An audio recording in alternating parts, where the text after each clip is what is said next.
So today we're gonna be talking about the legacy of February. So we are 2 days living the month of February. Sino ba dito ang umiibig?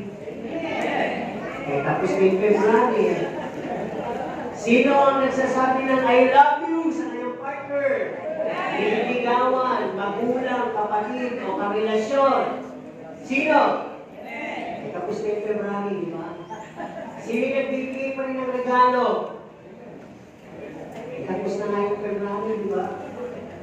Amen. Kaya pa sinabing legacy of February. Ano ba yung iniwan ng kasaysayan ng Pebrero sa asin? Ano ba mga kaugalian? Ano ba yung nakapaloob doon? Kapag doon yung buwan ng February, ano po? Sino ang paborito niya ang buwan ng February maliban sa birthday na kasi? Wala namang pali. Ibig sabihin yung special sa kanya yung buwan ng Pebrero. Wala talaga. Yung, anong buwan na lang pala? Anong buwan ang gusto nyo sa lahat? Buwan ko tanong ko hindi awan. Anong buwan? Ayun, December. Kasi nga naman, panay bonus, panay regalo, masaya, di mo ba, malamig. Pero yung February, parang si Kreto, ayaw magsalita. Pero sabi nga, sa lahat naman ng buwan na yan, ay nararanasan natin yung Pebrero. As though nagsasabi ka ng I love you, as though as tumitibok ang puso mo umiibig, yun yung essence ng February, di ba? Kaya napakalaga na malaman natin na meron tayong Pebrero. Ano po, meron tayong puso, meron tayong Valentine's. So ngayon mga tingnan natin ang 1 John 4:7. Ayan. Mga minamahal, mga kaibigan tayo sa isa't isa sapagkat ang pag-ibig ay sa Diyos at ang bawat umiibig ay ipinanganak ng Diyos at nakakilala sa Diyos. Amen? Ano ang pinagkaiba ng born again at saka born of God? Tatanong ako sino dito ang mga born again? Sino naman dito ang born of God? Uwi na doon. Hindi mo ba? Ano ang pinagkaiba ng born again sa born of God? Ang sabi, ang born again is the moment we receive Jesus as our personal Savior, so we are alive in Christ and dead to the world. Ano po? Tayo ay buhay na kay Kristo at patay na sa mundo, kaya pinanganak na tayo muli. Or, in other words, we are called a newborn, in spiritual, new life, kumbaga. Pag sinabi naman born of God, ay sabi, we receive and acquired from God His nature. No? Yung pag-ibig ay tinana natin, tinanggap natin sa Diyos, nakuha natin sa Diyos, natuto tayong umibig. Kaya sabi ko sa talata, no? Yung mga umiibig ay ipinanganak ng Diyos at nakakilala sa Diyos. Kaya yung born again, pag ikaw ay natuto ng umibig, parang yung born again, yung first process, unang stage sa pagiging Kristiyano. Tapos habang umiibig ka, natututo ka, na hindi naman kalikasan mo yun. Dati, suplado ka, suplada ka, madali kang makinis, pero ngayon, marunong ka umibig, nagkaroon ng proseso. Kaya, from born again, naging born of God, naging anak ka ng Diyos. Ano po? Kaya tayo po lahat dito, sabi nga, are given this commandment, love one another. Ibigin natin ang bawat isa. Kayo po ba'y nagtanong na, may nagtanong sa inyo, kung saan ka pinaglihim? Subukan natin. Tanong natin yung ating katabi, saan ka pinaglihim? Go! Di ba sasalita, hindi ko tinatanong eh. Pinaglihan ko sa kamay sa akin. Ha? Di ba naglihim yung mga nanay? Alam ko ibig ko sabihin, kaya, ayun. Di ba, natanong ako na, nung bata ako, natanong din ako na ito eh. Tinatanong ko din yung mga classmate ko, saan ka pinaglihim? Kaya pala, di ba?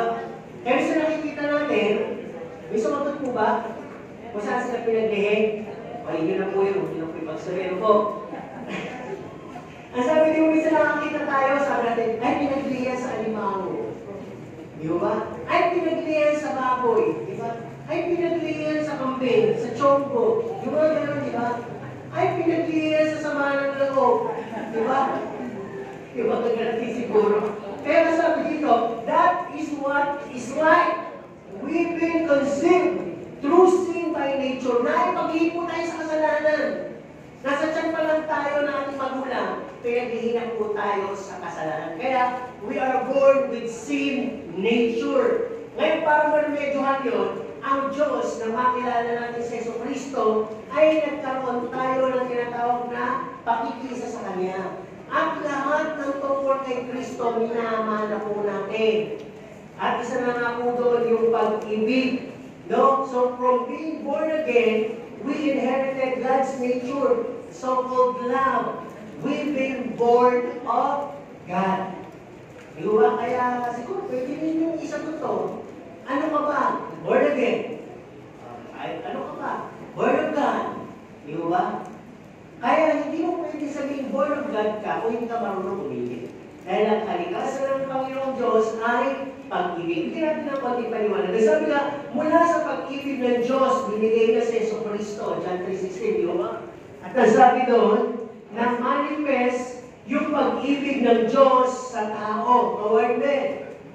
At ang Panginoong Yesu Cristo, sa pamagitan ng pagpapakita nito, ay pinakita niya yung kanyang buhay na may pagpapakumbaba, paglilingkod hanggang sa pagsunod sa Diyos, na matay siya sa krus ng Kalbaryo. Para tayo po itubusin at bigyan ng magandang buhay na may kabanalan. Ngayon, bahagi na natin. Ang sabi dito, tayo naman ngayon, yung minana natin pag-ibig sa Panginoong Yesus, yung pinagaman ng Panginoong Diyos, at binigay si Kristo, na ibinigay sa atin. Ang sabi, ipakita natin. At i-share natin. Ang sabi, let us show and share the love of Jesus that we receive from God and His Son. Para maging legit o genuine na children of God tayo. Dahil ang hirap i-claim na anak ka ng Diyos kung ang unang-unang wala sa iyo ay pag-ibig. Nakakita po ba tayo ng away sa labas? Yung pagkatalo, pinakababaho na lang. Yung para bang pintian, girian, isnaman, di ba maliliit na bagay lang yan? Di ba simakutan? Di ba? Bulyawan. Sa loob ng church mo ba common yun? Ay, kung sumasagot? Oo, lagi yung kakabate. Common din po. Di ba kaya nga may mga sermon si Pablo gano'n eh? Di ba? Common din. Yun na yung binibigyan natin ng solusyon, ano remedyo. Kaya tayo tinawag ng Panginoon. Hindi po kita tinawag tayo, instantly ba na agad tayo? Unti-unti tayo tinuturuan, ipinapakita sa atin kung ano naging buhay ni Kristo. Paano niya binata yung pressure sa buhay? Paano niya binata yung mga tinatawag na nag-aakusa sa Kanya? Paano niya matinanggap yung mga tumutulig sa Kanya? Yung mga uusig sa Kanya? Yung mga gusto siya o mga pumatay sa Kanya? Halos, nagparusa sa Kanya. Di ba lahat sa ngalan lamang ng pag-ibig? Kaya sabi dito, tayo mga Kristiyano, we are challenged to live a life of love. Sabi natin sa ating katabi, tayo hinahamon na mabuhay ng may buhay na pag-ibig. Ayun, na mabuhay ng may pag-ibig. Tama po ba? To love God, to love ourselves, to love our fellow men, to love even our enemies. Wala ka palang pipiliin. Di ba sa dulo, kahit kaaway, sabi ibigin mo. So, hindi natin ito pwedeng i-skip. Let us take that challenge. Hinahamon tayo. Talaga bang nasa iyo yung pag-ibig ni Kristo? Pinana mo ba talaga? Talaga bang si Kristo nabubuhay na sa'yo? Dahil kung nabubuhay siya sa'yo, magagawa mo yung challenge na yan, ma-accomplish mo for God's glory. At sabi din dito, this will be more easier to accomplish kung matututunan mo lang i-appreciate at i-apply ang ano? Nang tanggapin mo kasi ang Panginoong Kristo, tumanggap ka ng kaloob ng regalo. Sino? Yung Holy Spirit, tinanggap mo. Di ba? To empower your Christian life. Pangalawa, yung Holy Spirit na tinanggap mo bilang regalo, may dalang bunga. Kaya yung dalawang yun, yung Holy Spirit, plus yung dalang bunga, pag in-appreciate mo, in-apply mo, in-activate mo, napakadali lang pong umibig. Amen po ba? So, balik tayo dito sa Valentine's bago tayo mag-pray. Sabi dito, so what comes in our mind when we hear the word February? February. Diba? Febrero. Una na nga dyan yung Valentine's Day. Ano nakapanood sa Valentine's Day? Ayun, tama. Survey says, dating. Diba? Yun ang top. Dating, pinagplaplanuhan mo na yung pagda-date. No, na masyuta nyo. At dyan tinangyayari minsan yung pagsagot ng matamis na? Oo. Diba? At dyan din nangyayari yung mga proposals. Iba dyan tinataon yung kanilang wedding. Ano po? Iba naman ay pinanganak dyan at anong tuloy ng pangalang Valentin. Iba si Tatay Valentin. Ano po? At ang sabi, yan ay halos ginakakos dito sa sapay. Nakita ko noong February, may kasalang bayan. Di ba? Kaya ano ba? Ang sabi dito, ang February ay nagbibigay sa atin ng awareness. No? Yung parang binibigyan tayo ng kalapit, ng paalala, to let our loved ones be given attention, time, gifts, and let them feel they are special. Sino nagregalo sa kanilang mahal sa buhay ng Valentine's?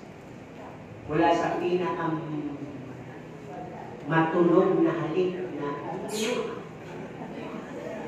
wala man lang halik. Pasalita na I love you. I love you 3 times a day. Muang-muang, chuk-chuk. Di ba? Kasi kung mo din ang halas ngayon, di ba? Sino yung nagbibigay pa rin ng mga bulak-bulak? Walang pambili. Di magpitas kayo sa pagkulang ng aking bahay. Di ba? So, ibig sabihin, yung mga kumagawa na ibig sabihin, actively alam niyo yung tinatawag na essence of February. No? So, pwede mo rin ito gawin. Bawa, sabi, so labang pabulak-lak dyan. Pabulak-lak dyan, hindi naman February. So, ibig sabihin, gagawin pa natin ito pag February. Gawin natin ito in all seasons. Matuto tayong umibig. Kaya nga sabi ko dito, ano pagdala ng February? So, sabi ko nga, February, it gives us a legacy na pinaghahandaan natin ito, dinadamos halos ito sa buong mundo, at may iniiwang kasaysayan. Yung ba, may tatanong lang sa inyo, yung mga romantiko at romantika dyan, yung talagang dinadama yung February. Pag kayo may nagbibigay sa inyong loved ones, ay pare-pareho kada February, pare-pareho ng dating o iba-ibang presentation. Iba-iba. Di ba?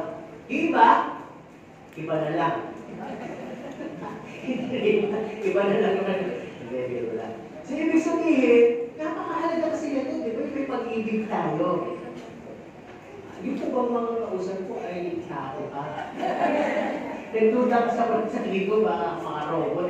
Kasi sumasagot, hindi ko pa parang mag-isa lang ako nagsasagot. May tulungan niyo naman ako magsalita. Ang hirap po na mapanisan lang. Pag hindi tayo nagsasalita, kahit man lang, amen! Opo, gano'n, nakaka-refresh ng lawayan. Okay, kasi ngayong bago pag-uusapan natin yung the 5 languages of love.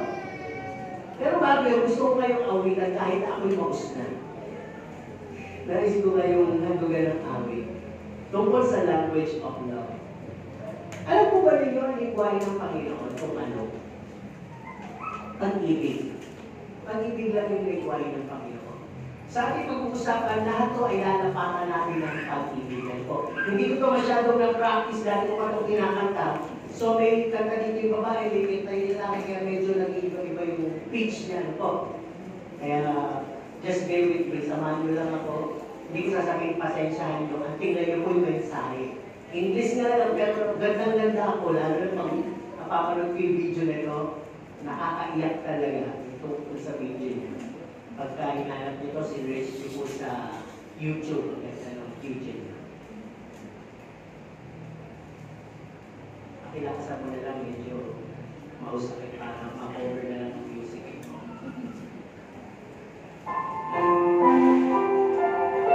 Sa akin po lahat.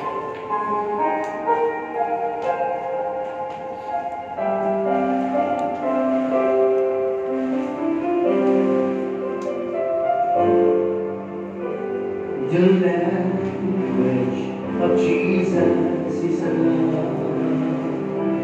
Just one word can bring healing and life to a world that is hungry for kindness and truth, through the trials and triumphs of life. The language of Jesus is love. It tells the greatest story ever told. Such grace and tenderness, mere words cannot express. The language of Jesus is love.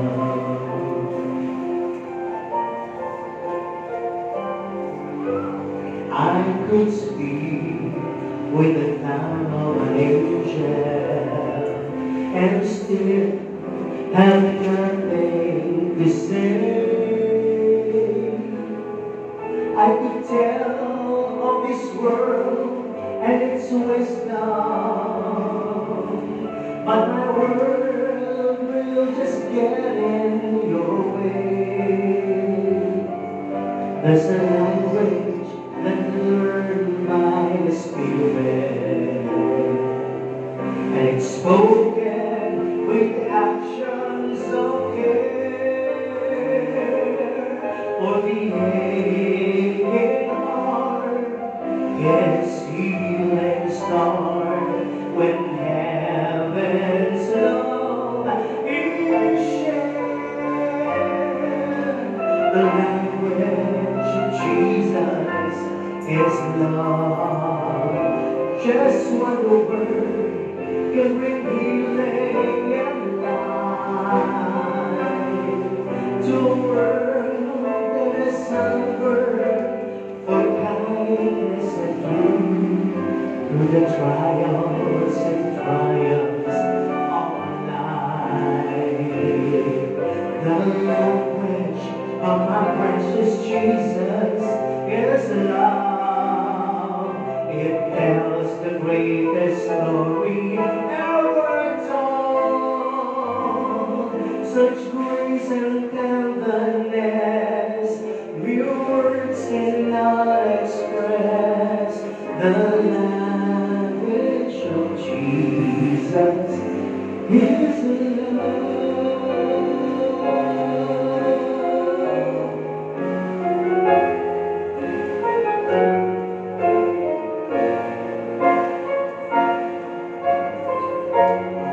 Can bring healing and life to a world that is hungry for kindness and truth, through the trials and triumphs of life.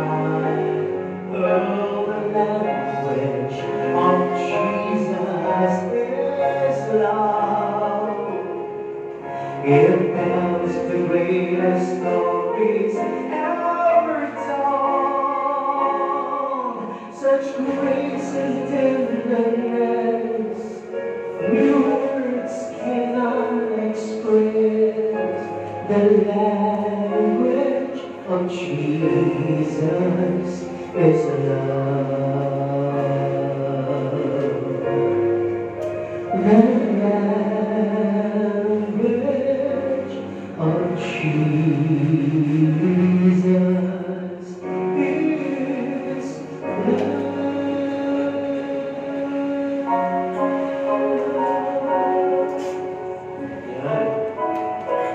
Yung lahat ng sinabi ng Panginoon, ginawa natin, lahat yun ay sinuporta ng tunay na pag-ibig niya. At yun yung ating pag-aaralan ngayong umaga. Alam ko na naririnig nyo lang ito sa radyo, nabasa nyo maaari sa aklat, o maaaring maririnig nyo sa mga susunod na panahon. So yung pag-uusapan natin, yung the 5 languages of love, ay applicable po ito sa mag-asawa, magkapatid, magulang, anak, at sa church. Higit lalo. So yung pag-uusapan natin ngayon ay sa church. So halos yung iba kahawig na rin.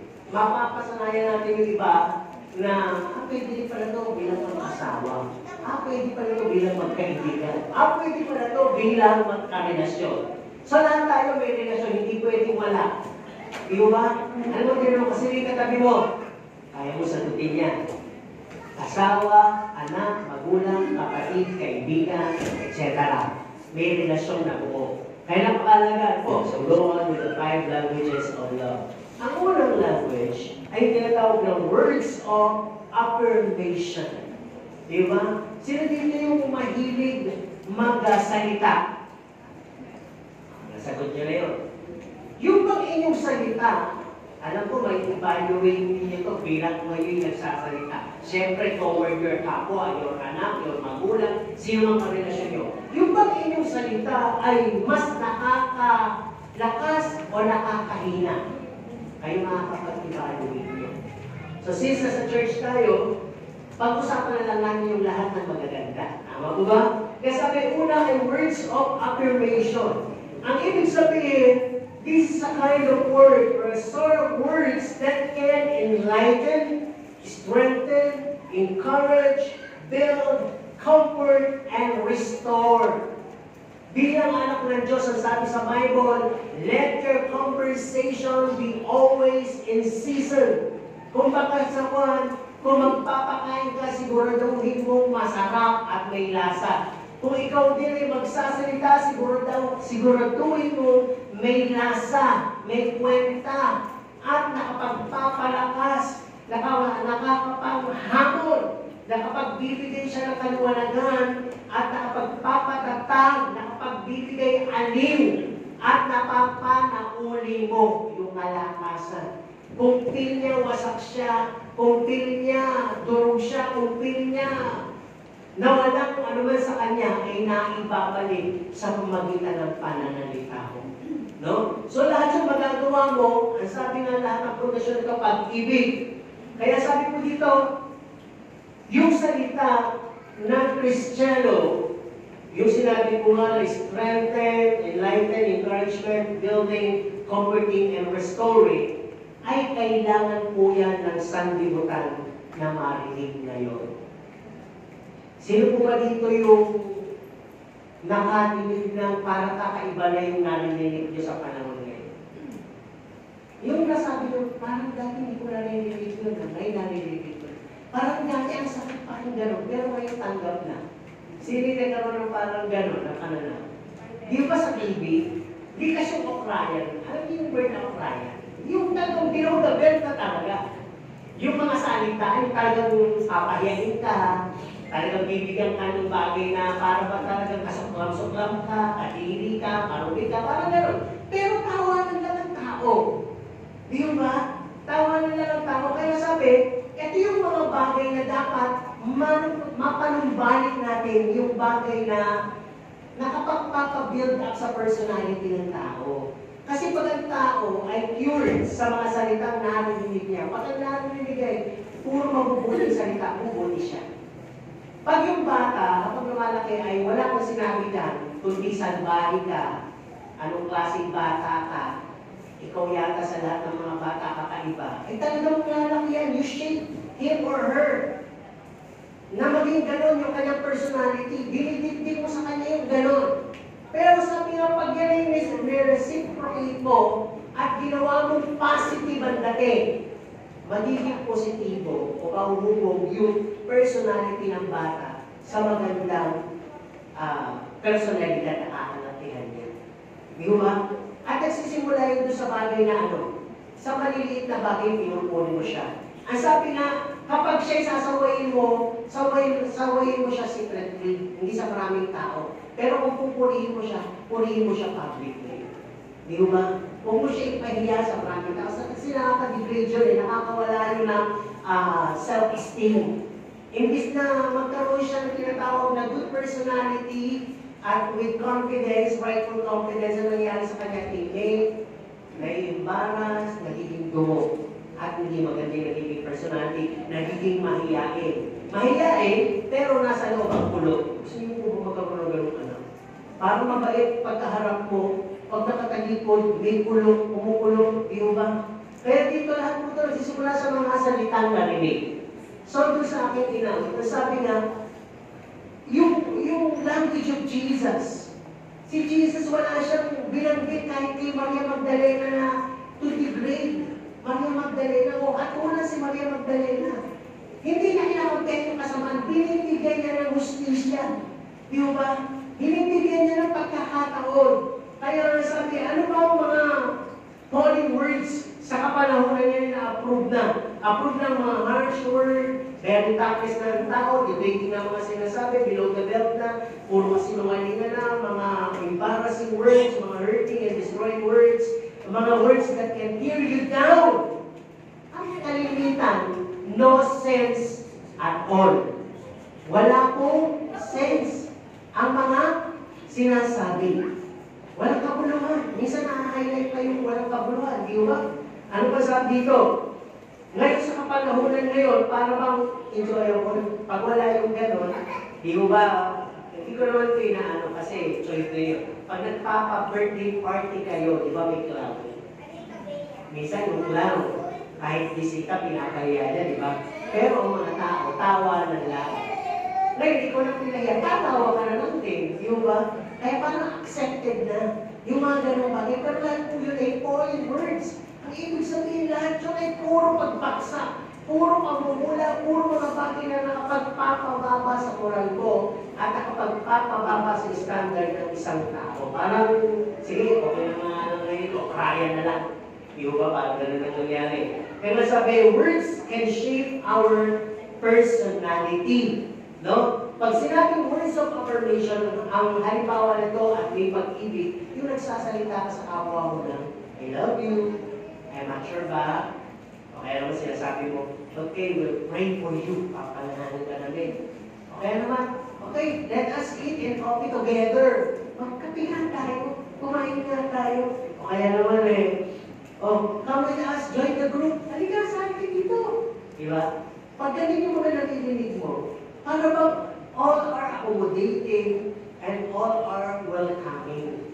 Parang ang sarap, di ba? At yun ang kailangan nakikita sa loob ng church, lalo na sa community ng church. Hindi kinakailangan magkaroon ng tinatawag na kampi-kampihan. Kaya din ni Pablo yan eh. Huwag kayong magkampi-kampihan, huwag kayong mag-awayan, huwag kayong magkagatan sa likod. Dahil magkakabusan kayo. Tama naman.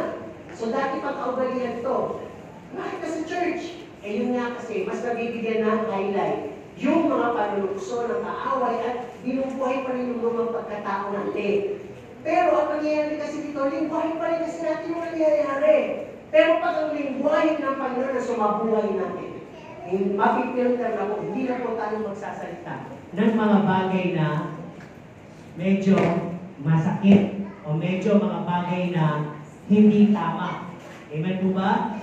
Kaya tuloy tayo, sabi nga dito, may danger ba doon? Oo, may danger.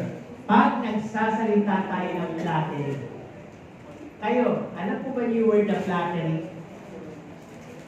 Yung para bang sinasabi mo sa kapwa mo yung papuring hindi naman totoo, binibindog mo yung ulo. Gusto mo sometimes mag-bounce back sa'yo. Ang ganda ng damit ko kahit hindi. Sasabihin niya tuloy, hindi, mas maganda nga yung damit mo eh. Uulihin mo pa, hindi, mas maganda yung sa'yo. Parang nga tumalbog sa'yo pabalik yung sinasabi mo. So hindi po maganda yun. Ano ba nangyari sa ating mind? Parang kanina may sipon ako, no? Ngayon parang lumating yung boses ko. Tuloy lang tayo. Okay, at sabi nga dito, sa danger pa rin, yung mga tinatawag na kasinungalingan. Danger po yan. Kahit maliit lang. Wala pong pinagkaiba ang white lies sa lies. White lies na naman, may maputi kasi sinungaling yan. O babago na kasi sinungaling yan. Okay lang, kung yung kasinungaling yan. Di ba? Yun ay katulad ng isang tuldok lang ng itim sa puting damit. Kita. Di ba? Hindi yan makaka-escape sa paningin ng Panginoon. Ano po? Kaya napaka-strict na sinasabi ng Panginoon dyan. No? Ang sabi, guard your tongue. No? Kaya ang sabi din dito, when we criticize, yan ang danger. And we judge someone. Kasi ang hilig natin mamusga sa unang tingin natin ang musga na tayo. Tama po ba? Hindi pa natin nalalaman, meron na tayong agad husga. Kaya lahat na tayo ay may pagka-attorney. Meron tayong tinatawag na criticism, negative criticism. Kung bakit naman yung tao, mas maraming criticism kaysa sa positive criticism. Di ba? May dumada, naalala ko dating pisang ko eh. Hindi naman niya napapanood ko ngayon. Lahat na lang dumaan, may tula siya. Ay, ina mo yung babae mo. Papamulo. Kasi palibasa, mataba siya, ginagawa niya sa papamulo. Ay, ina mo yung babae niya, no? Ano, ang kinis-kinis, kasi siya kay John. Ang kinis-kinis, pero sabi niya, wala nang gawin yung utak. Kung isa pa, kasi nasa labas ng titinda sila doon, kung gusto napapalibalita, ikaw tuloy na nakaupo doon, nakikwentuhan ka. Di ba, wala ko narinig na magandang criticism sa kanya na, wow, ang ganda, wow, ang bango, wow, kapibaya ka natin yan. Walang ganun eh. Bakit nagsasalita na gano'n? Because of envy, jealous, at lahat ng mga bagay about selfishness. Yun kasi, wala siyang words of good affirmation. Lahat na lang sa kanya ay puro pula. Yun ang gamutin natin. Sa loob ng church, minsan, huwag naman magagalit, especially sa kabataan. Minsan nakakatawa, di ba? Nakakapilig na ng konti ko kurayan dito. Pero, sabi nga ng Panginoon, magpakabanal kayo. Dahil sa ako tumawag sa inyo ay banal. Unti-unti natin iwasan yung gano'n. Ano po? Kasi dapat maiba tayo doon sa kamunduhan. Kung ginagawa ng mundo yun, yung mga Kristiyano kabataan, hindi na gagawin yun. Di ba? Ito lang, magtetes yung sarili nyo. Pag nakakarinig kayo ng gano'n pabilis sa TV o sa mga tao sa labas, at uma-agree ang espiritu nyo, tuwang-tuwa pa kayo. At gusto nyo pa kayo, susunod nyo nagsalita, sabihin mo kayo, gumagato ka pa. Ay, hindi ka pa talaga genuine na Kristiyano. Pero pag nakakarinig ka ng gano'n at naiirita ka na, pero hindi ka nagagalit, naiirita ka na parang ayaw mo marinig yun, unti-unti mo nakikita, binubuot ka. Okay, number 2, quality time.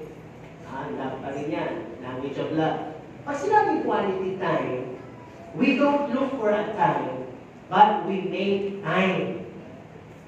Diba? Maghahanap ako ng oras para magkaliig tayo. Hindi po gano'n. Gumawa ka ng oras para magkaliig kayo. Tama po ba? Paano ka makakahanap kung napaka-busy mo talaga? Diba? O, pag-usapan natin. Dahil dito, sa pamilya muna.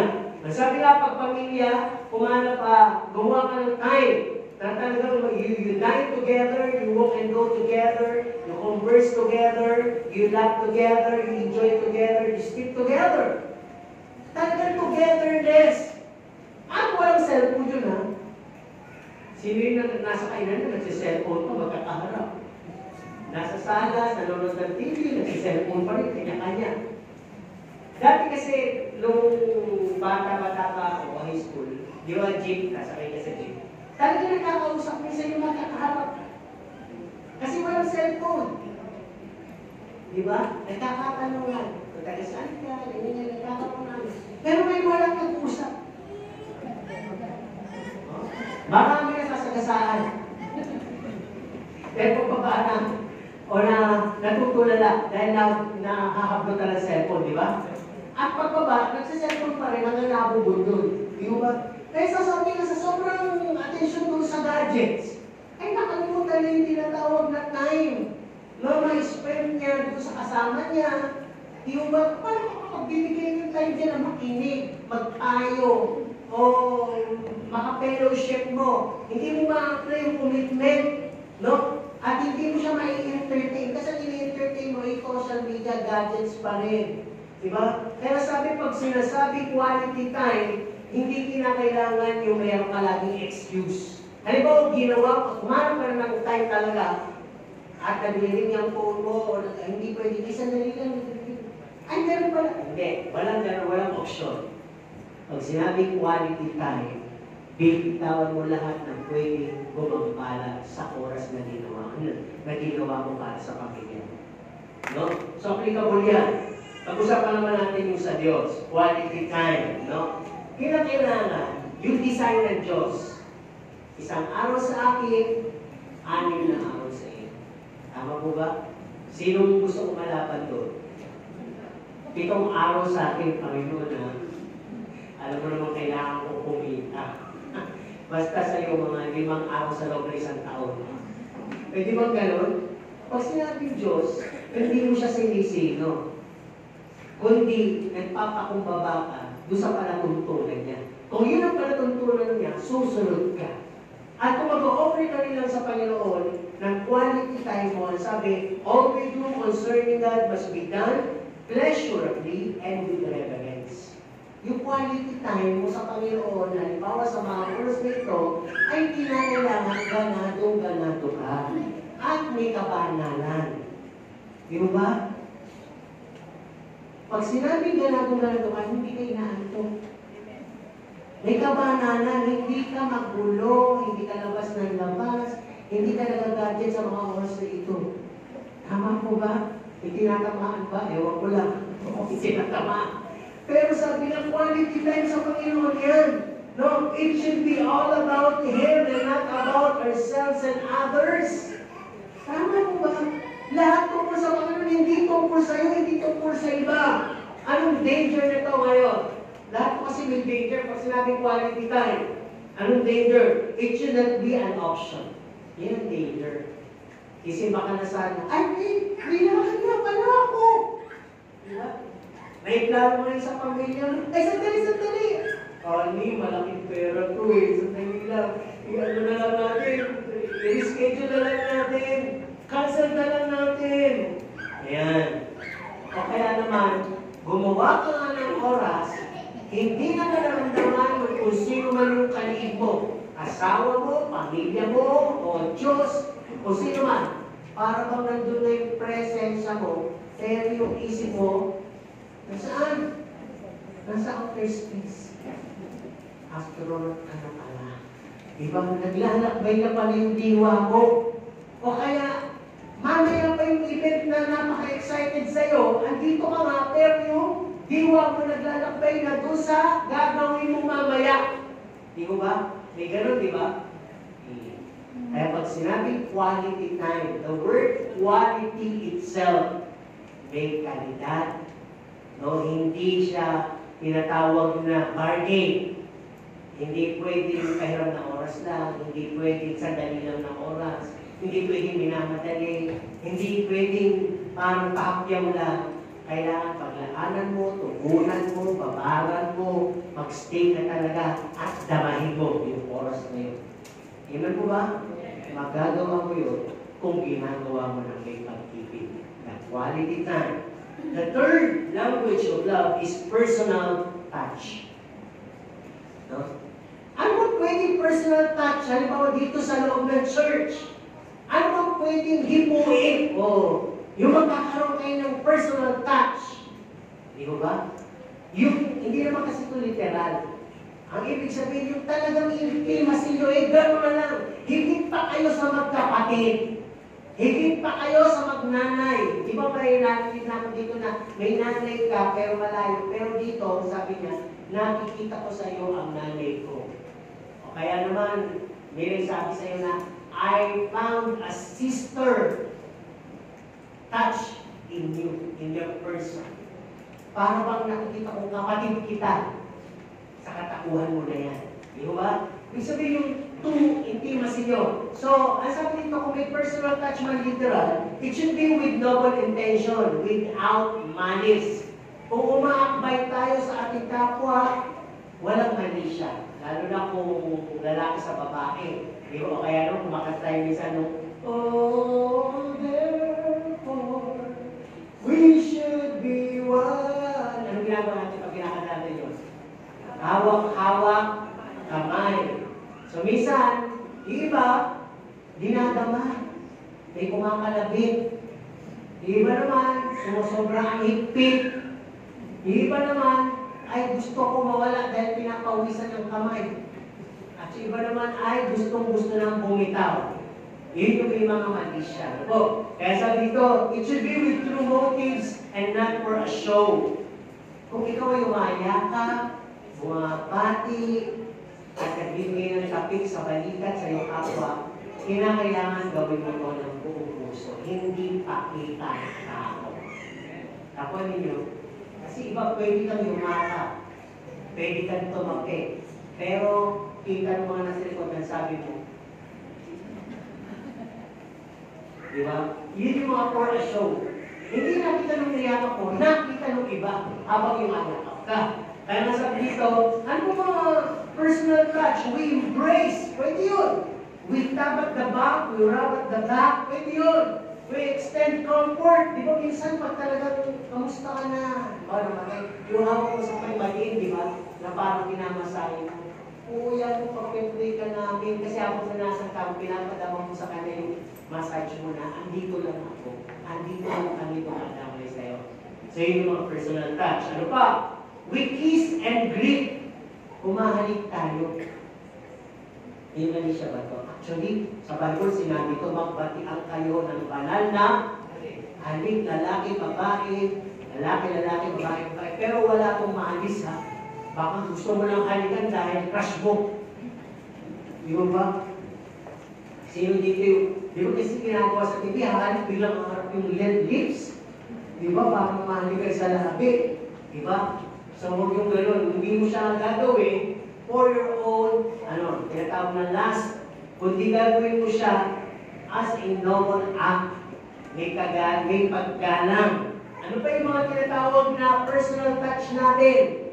Yung pong nananatili tayo dito. Halimbawa, may mga panyaro pa tayo hindi umuwi, sinasamahan natin sila, pinapatayan natin sila, pinoprotection na natin sila. Di ba minsan may umuwi na may mga maratang na iiwan siya. Dito kayo sa loob, mga personal touch mo. Dito kayo, minsan nihilahin mo pa literally, physical. Hindi ka dito sa labas, dito kayo wala pa kayo sundo. Yun, mga personal touch. Ano pa? We massage. Di ba? Sino dito nakaranas na minasahe siya ng kapatiran niya sa Panginoon? Dati meron dito nung ginagawa, di ba? Meron tayo pagligo ng hapon, nag-ugupit, mga personal touch, nagmamassage, di ba? Nag-medicure, pedicure, pwede yun. Ang sabi, basta lahat ay casual. Walang massage niya. Ayoko yan. Masakit yung katawan ko. Andiyan sila pati na Bruce ko, ma'am. O, kapatid brother, andiyan yung kapatid na Bruce ko, ma'am. Massage ka. Ayoko yan. Sino gusto mo? Si sister. Yung malambot ang kamay ang gusto. Ayun, iba na yun. Ano po? Iba na yun. Naghahanap ka ng kares. Di ba? Sabi nga, huwag mong tuksoy ng sarili mo.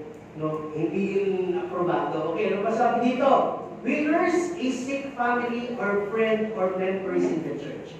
Personal touch yan. Yung tinagalaw mo, pinag-pray mo, binibigyan mo ng pagyakap, ng pano, ng kalakasan, personal touch. Ano ba? Di ba sometimes, buti na sa church natin, wala masyadong matatanda. O ubod ng tanda, wala masyadong gano'n. Kasi sa ibang church, talagang minsan ibang matatanda, inabutan na sila doon na sila nag-iinit, doon na sila nag-iinit. So tatayo sila, yung sa church na lang pinag-aralan ko gano'n, malaki kasi masyado.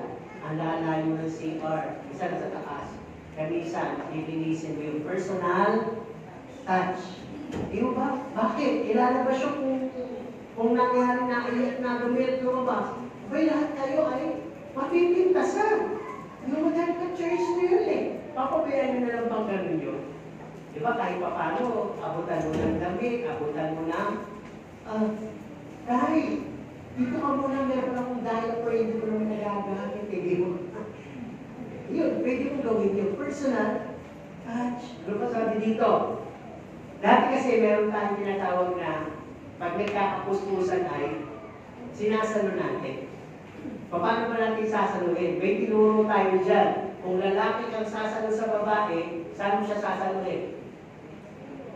Sa bato. Diba? Hindi dito sa balikat. Di ba? Pag sa ilalim pala ng kilikili. Hindi kasi di ba, doon sila din, mapapayakap ka dyan, pag kaubigayan, di ba? Oh. Hindi, meron din naman tayo nakita natumbahan din sa ibabaw. Pero walang mali siya dahil hindi niya naman talaga sinadya. Talagang dahil kakatalo niya, doon siya natumba. Wala yun. Walang kaso yun. Pero pag talagang didilat ka dyan, hinahanap ko sa katubog. Meron kasi dito dahil. Huwag naman, walang mali siya. Nagdaganyan siya ganyan, lalaki. Gumaganyan. Nagtataka ba? Pinipray na namin, binukod namin. Meron ka naman gano'n. Nakikita ko na sa ito ng magandang bayad. Nababat to. Sabi ko, ba't ito nga? Nakapasagalian na babae gumagano. Siyempre, nakakatisot yun, di ba? Pamaya, napupul ko sa tali ng bayan. Sino ito kung sa likod ko na ito? Di ba? Ayun, hindi ingatan natin yung mga gano'n. Kasi minsan yung sobrang intimacy, di ba? Dapat lalaroan yung ating mga imahinasyon, yung ating last, yung ating kaisipan, lalo kung hindi talagang purest of love yung na-apply. Baka, apat kasi yung klase ng love, di ba? Agape, phileo, eros, at storge ba? Storge. Ayun. Di ba? Baka imbis na phileo lang ang gusto mo eros, yung sa mag-asawa. Hindi ba? Kaya lahat yun, titignan natin mabuti. Kaya pinapaalala itong personal touch. May danger. Sabi anong danger niyan? No? Pero bakit sabi nga, ginagawa din natin with gentleness and wholeness of heart, affection. Lalo na kung sumasayaw. Di mo minsan may dancing presentation tayo, partner. No? Kahit na ba girlfriend mo yung partner mo, o asawa mo yung partner mo, syempre sa public, yung paningin nila di ba? Iingatan mo pa rin, hindi mo siya gagawin pagsasamantala. Kaya sabi, yung ginagawa natin sa mga pag-akay-akay sa mga babae, di ba, bababa, gusto nila-akay babae. Ay yung gano'n, parang mahinang gender kasi sila, kaya alalay lalaki. Ay kinakailangan yung pag-akay-akay, pag-ala-alala at pagsalo-salo, ay lalagyan natin ang tinatawag na yung hindi siya last, hindi siya may personal intention. O, yung merong, ano yung ibig ko sabihin? Kundi siya ay ginagawa mo na as a noble task. O yung may maganda kang hangarin. Okay, anong danger na to? Pag yung touch mo ay may malis, may chancing na kasama yun. Diba? Dahil pinakikita minsan dyan sa Facebook sabi, iba na panahon ngayon. Yung mga matatandang kanina, matatandang lalaki pa, diba? Nasa jeep, nangihipo ng mga babae, sumisimple yung mga yung mga baraso, yung kamay, diba? Tapos yung mga estudyante, kawawa, yung kip-kip na ganyan, ayaw pagtigilan ng matatanda. Binibidyo na Ay lalo pa yata ang gagawin, natutuwa pag ginagawa, diba? Pag nakakita ka ng gano'n, diba, sa naisip ko, paano lang, may anak akong babae, diba? Tama ka naman nagaganda ng publiko, kung sino. Kaya yun yung mga dangers. Kung tayo po ay hahawak, huwag tayo umawag-malapit sa mga delicate parts. No? Mag-take advantage tayo, lalo na sa crowded area. Nangyayari po yan, kaya LRT, may pambabae, lugar. Ngayon, choice mo na lang sa mga susunod na wagon kung kasama mo yung babae na lalaki. Kasi marami nangihipo talaga ito. Marami kung kailan ka pa biglang manghihipo, kaya sasara na yung pinto. Nakahipo, hindi na ka. Ano pag reklamo mo, nasara na yung pinto. Di ba? Kaya yung mga yan, minsan nangyayari din dahil sa daya ng kaaway sa loob ng iglesia. Kaya pakaiwasan natin yan. Ano po? Okay. Pangapat, no? Ang tinatawag natin is the giving and receiving gifts. Lagyan natin ang pag-ibig. Ang sabi na sa Bible, mas higit na mapalad ang nagbibigay kaysa tumatanggap. So, language of love yung pagbibigay. Sabi ko, magbibigay ka, it should be heartful and live by conviction. No? Heartful appreciation. Maaaring nagbigay ka dahil sa may nagawa siyang pabor sa'yo. At talagang tuwan-tuwa, kaya na-appreciate mo yun, inibigyan mo siya. Ano ba? At may expression ka ng thanksgiving, o kaya naman ay kaya ka nagbibigay dahil meron kang gratitude, you show kindness, you show kindness doon sa pinakita niyang non-favor sa'yo, at nagbibigay ka sa church ang pinag-usapan natin to support, to help, to share. Kaya ka nagbibigay. At kaya ka nagbibigay naman dito sa loob, lalo-lalo na yung mga kapos, because you want to let them feel na sila yung naiisip mo kahit pa paano. Di ba nagbibigay ka, ba't mo ako binigyan? Naisip kita eh. Diba? Bakit mo ako binigyan? Special ka. Diba? Bakit mo ako binigyan? Deserve mo kasi. Diba? Asal mo gano'n, diba? May nagbigay na po pa sa inyo na gano'n yung mga sinabi. O may nagbigay sa inyo na, oy, bigyan mo rin ako. Sino dito yung mapagbigay? Ay, nasubugot sa isip.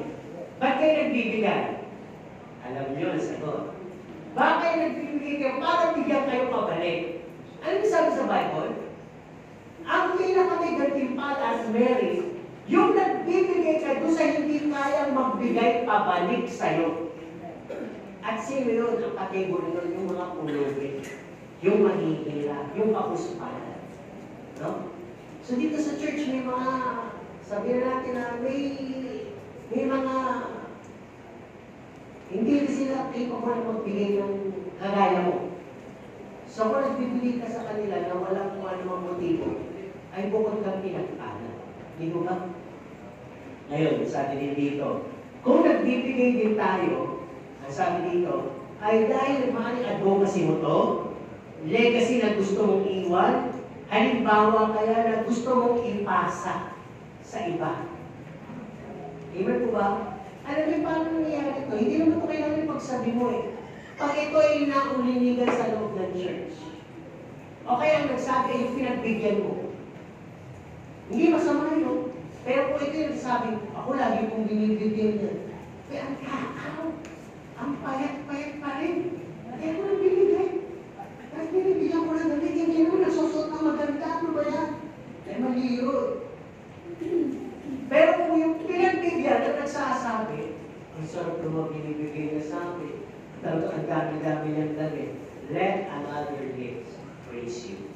Malalaman tuloy. Ano pagbigay pa niya? Di ba? Kaya yun.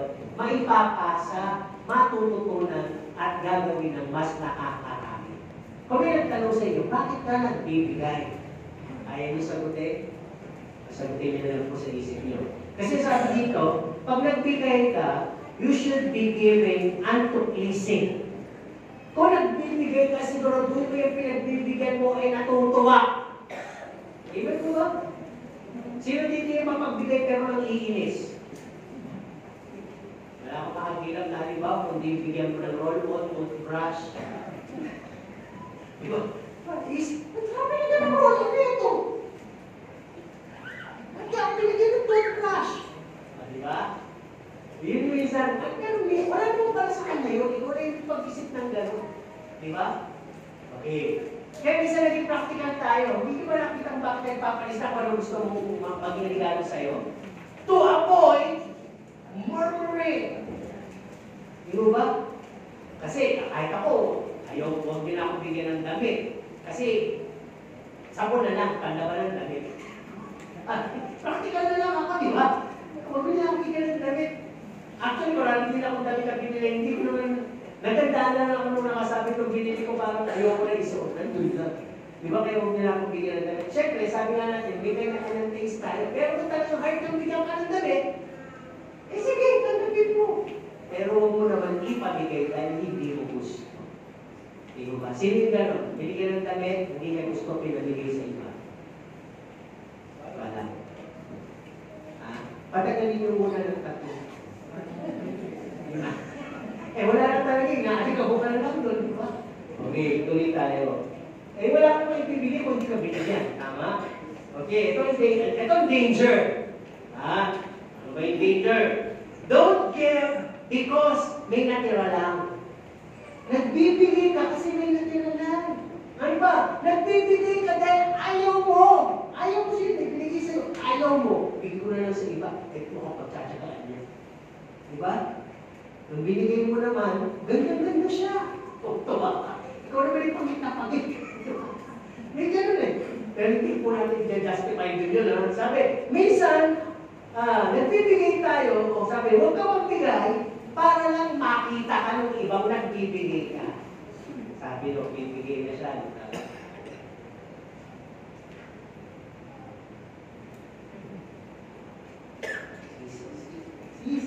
Sis! Ako. Pinapamalitan naman talaga nagbibigay ka. Ang sabi sa Bible, yung binigay ng kanan ay huwag na makita na kaliwa. Oh. Di ba kaya mali yun? Ang sabi mo kasi nagbibigay para lang maging sikat ka. Ano ka politika? Ikaw ba'y kandidato sa halalan? Di ba? Kasi iba ganun eh. Nagbibigay para makilala na siya yung pinaka mapagbigay dito, pinakamayaman dito. Wala, pantay-pantay lang po tayo dito. Alam po ninyo dito, kung ano nangyayari, mas mapagbigay pa yung hindi mayaman. At totoo lang, mas mapagbigay pa. Kaya huwag nyo sisinuhin yung dito yung mukhang mahirap. Di ba? Minsan ginagamit ng Diyos yan. Di ba? Okay, tuloy tayo dito. Huwag ka din nagbibigay to gain influence. At bibigyan ko nga to para itong mga to kakampi ko. Tapos ibig ko sabihin, bibigyan ko to para ito ay laging may light sa akin. Yun. Kasi pamamanipula po yun. Ang tawag doon, nang mamanipula ka ng tao pag gano'n ang ginawa mo. Ano ba? Huwag ka nagbibigay ng dumami ang followers mo o nang mamanipulate ka. Huwag kang magbigay at sasabihin mo naman sa iba pinamamalita kung mapagbigay ka. At ang sabi, huwag kang magbibigay ng may motibo kakaiba. Tama mo ba? You're danger. Okay, sa last, the language of love. Ay yung act of service. Yung pagsisilbi. Ang sabi ko, kung may pag-ibig, ang sabi nga dito, sabi sa Bible, kung maglilingkod ka sa iyong kapwa, ay isipin mong naglilingkod ka sa Diyos. Lalong-lalo na sa kasambahay mo, Christian. Di ba nabasa niyo po kayo? Kung maglilingkod ka, ituloy mo na naglilingkod ka sa Diyos. Lalong-lalo na kung pag naglilingkuran mo ay kasambahay mo, Christian. Di ba? Kasi, church pinag-usapan natin dito eh. Ang sabi kasi, gusto mo maging dakila, lahat naman tayo gusto natin maging angat eh. Yung respetado, pinagsisilbihan. Yun ang mundo. Yun ang pamantayan ng mundo. Pero, sa Panginoon, ang sabi niya, ang pinakadakila ay yung nagsisilbi, hindi yung pinagsisilbihan. Diba? Kasi kung pinagsisilbihan ka sa mundo, parang senyorito ka, senyora ka, diba? Pero kung pala sa kalangitan, pag ikaw ang nagsisilbi sa tao, ikaw ang dakila sa lahat. Amen? Nasabi din dito, pag nagsisilbi ka, pakita mo, nagsilbi ka namin lang, show willingness and humility. With love yan, ha? Kasi hindi mo yan magagawa.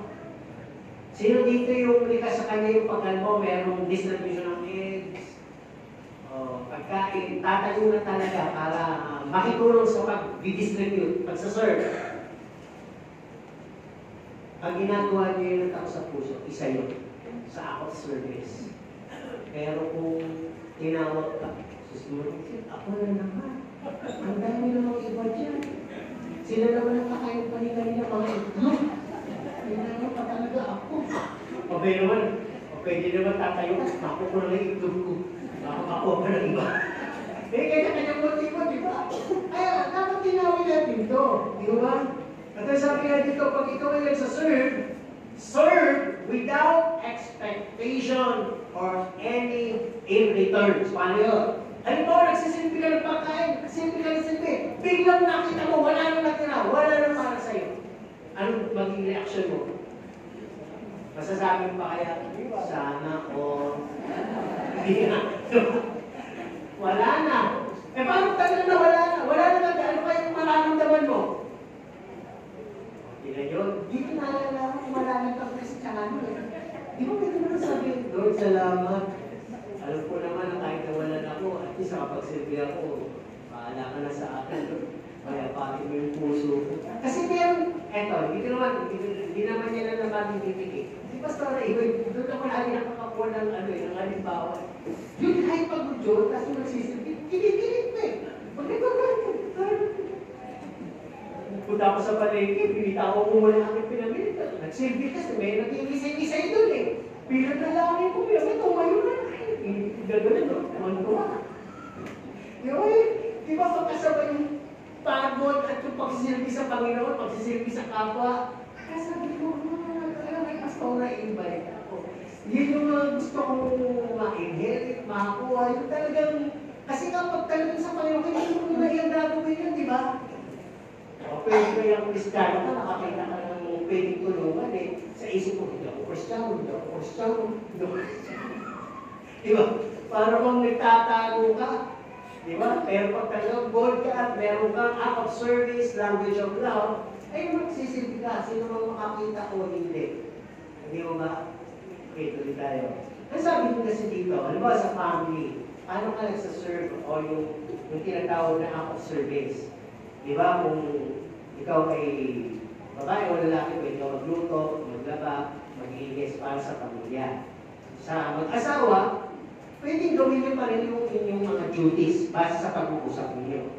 Sa mga anak, pwede kayong sumunod, hindi po may magulang na lang nyo. No?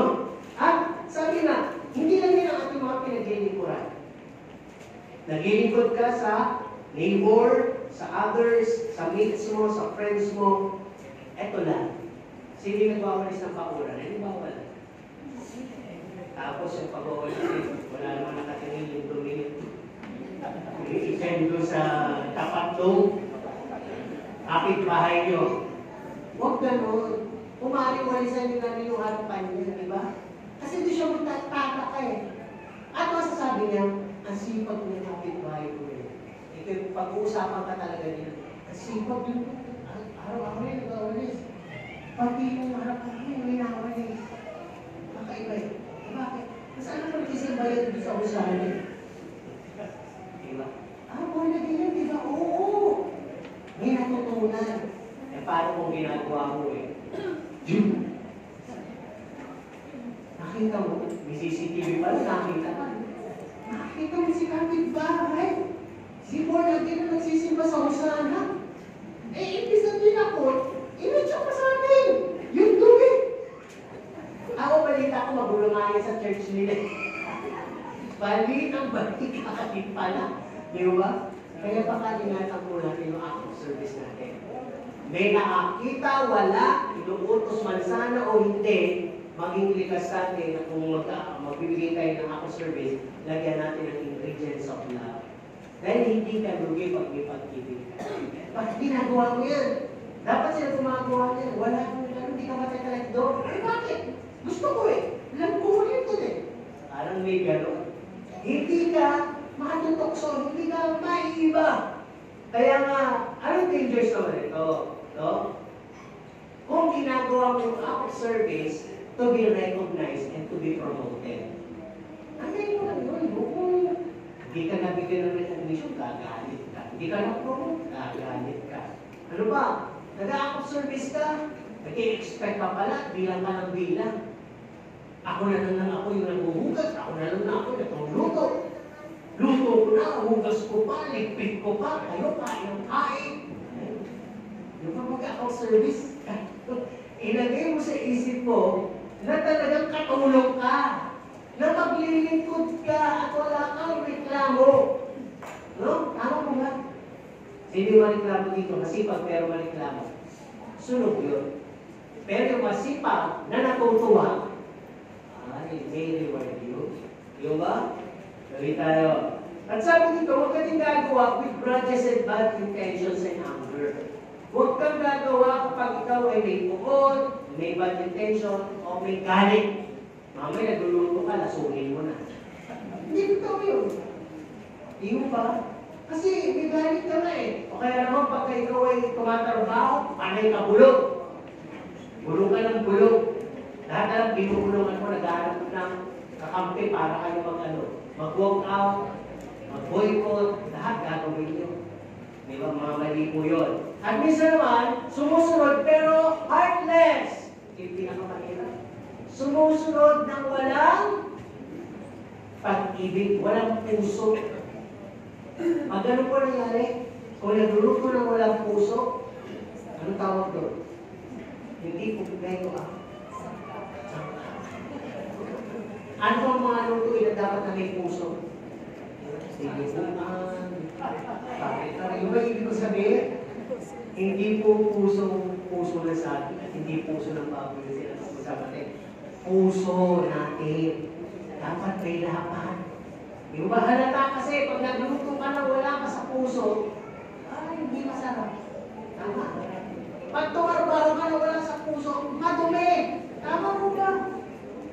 Hindi ka ibig-ibig, pero pag may puso, nilapatan mo ng pag-ibig. Magaling. Kahit hindi ka masyadong masarap magluto dahil may pag-ibig mo, sumasarap na rin yung kumakain. Ibig po ba, dahil yung mga kumakain ay galing sa bilangguan. Ibig sabihin, o galing sila sa pagod at gutom. Di ba? Okay, kundi tayo dito. Furthermore, sabi nga dito, lahat ng pinag-uusapan natin dito kanina pa, yung five languages of love, magmula doon sa salita mo sinasabi, sa pagbibigay mo ng quality time, sa pagbibigay mo ng personal touch, sa pagbibigay mo ng service, pagbibigay mo ng regalo. Ay sabi dito, lahat naman yun ay kaya gawin ng kahit sa'yo dito. At tuturo ako. Tate, kaya mo yun? Kaya, yung lima? Oh, yes. Nanay Berlin, kaya mo yun? Ilan doon ang kaya mo? Lahat mo ba kaya mo? Di ba lang yun eh? Oo, lahat kaya. Nanay Sol, kaya mo po ba lahat yun? Kaya. O tama din sinabi ko. Lahat tayo kaya natin yun. Tama. Lalo-lalo na kung meron tayong abilidad at kapasidad. Ang pinagkaiba lang, pag ginawa natin yung wala sa puso, yun. Hindi siya genuine. Hindi ko ba? Yun ang masama. Pag walang pagmamahal. No? Pero kung may pag-ibig, sabi nga dito, if love is not around being laid on the five languages of love, kung walang pag-ibig, yung salita, magiging masakit at nakaka-discourage. Tama? Yung touch, mamisinterpret siya at mauusgahan ka. Yung naman quality time, magiging option lang yan. At maaaring by chance lang, o mai-spoil yung moment nyo. Hindi kayo sasaya. At ang sabi yung giving, mapupunta sa manipulation, favoritism, for a show, and for excuses. Yan ang kakawin. Kundi yung acts of service mo, magiging pressure. Pressure attack sa'yo. Feeling exhausted, and then easy ka na lang. Wala na. Ginawa mo lahat na wala sa puso. Parang nangyari sa mga Church of Ephesians, na skill na lang nila, na ano na lang nila, na pagbuti na lang nila, pero nadama ng Diyos, wala na yung pag-ibig. Wala na. Kaya ang conclusion natin, sabi nga, legacy of February leave us a legacy of remembering our someone dear, near our hearts, are intimately connected with, or you want to be with, special for you and the one you love. Di ba yung iniwan ng February? Pag mag-February, sabihin natin naalala mo yan, all the year months, mula sa January to December. Pero pag dadating yung February, special yung month na yun. Di ba? Yung asawa ko, ewan ko na ano yan sa akin pagka bawa February na. Isimulan ko na ng mga February eh. Happy Valentine's. O, kanina sinabi ko pa sa kanya, Happy Valentine's. Kasi yun nga yung second ko, di ba? Pero parang hindi niya naman appreciate, hindi naman naman Valentine's. Hindi na. Tapos ng February, di ba?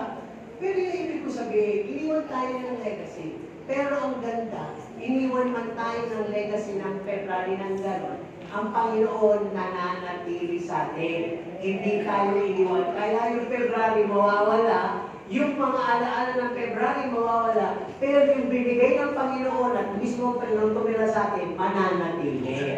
Kaya hindi lang natin gagawin yung five languages of love during February. Magagawa natin yan in all seasons, in all months of a year. Kaya sabi nga dito, this could be all forgotten, neglected as February fades and ends. its way. But having Jesus truly in our lives, in our hearts, would be all year round of season of love. Kaya pinita mo nga kanina, sabi niya, the language of Jesus is love, would be the same language that will be showing, will be speaking, will be touching, will be giving time and serving in our lives. Pag si Jesus na yung nasa buhay natin, lahat ng sasabihin natin, lahat ng quality time na i-offer natin, lahat ng regalong ibibigay natin, lahat ng pagsisilbi natin, at yung lahat na ikikilos natin, si Jesus ang makikita. Ang ibig sabihin, may pag-ibig na nakikita sa iyo.